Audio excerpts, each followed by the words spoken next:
حبيباتي، هاي الطريقة مجربة للكل، وارجع وانوه واقول كل من تاخذ طريقة من مملكتي تنسبها لنفسها على انستغرام او على يوتيوب او على فيسبوك بدون ما تذكر مجهودي او تذكر اسم قناتي، خصيمي بها الله يوم القيامة، والله يرزقها سوء حال أكثر مما تتمنى، لأن هذا تعبي وهذا مجهودي وهاي دراستي على مدار سنين، وصار لي وياكم من 2019، والتعليقات تثبت وتشهد أنه مجرباتي كلها ناجحة وكلها بالقرآن بالتوفيق للجميع.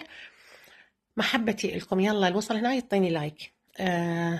لإقناع الزوج أو الزوجة أو الأهل، أخ، أب، أم، أخت، أي شيء، أي طلب عندكم من أي شخص تردون تقنعوا. مثلا وحدة تقول أهلي ما يوافقون، أريد حبيبي يتقدم لي وأخاف أهلي يرفضون. لو وحدة تقول زوجي دائما يرفض الشيء أطلبه. لو واحد يقول زوجتي ما تلبي لي طلباتي. لو وحدة تقول أخويا وأخوها، طبعا معروف هذا الشيء. فهاي الطريقة هي تقدرون تسموها عقد لسان أو طريقة جلب أو طريقة موافقة، حسب ما كل وحدة تفسرها حسب اللي تريده. عن نفسي يعني أسميها طريقة عقد اللسان أو تسهيل الأمور لكل شيء تتمنوه أو كل طلب تردوه من عزيز وغالي.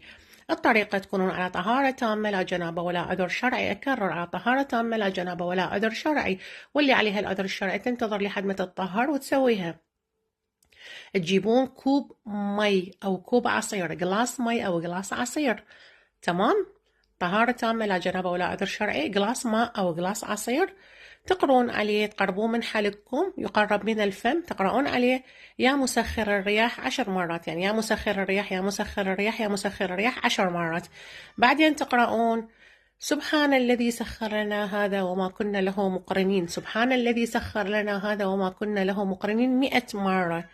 بعدين تشربوها للشخص المطلوب أو المقصود وتطلبون حاجتكم. الطريقة جدا سهلة، تقرؤون على قلاص أو كوب ماء أو كوب عصير وأنتم على طهارة تامة يا مسخر الرياح 10 مرات، وتقرؤون سبحان الذي سخر لنا هذا وما كنا له مقرنين 100 مرة.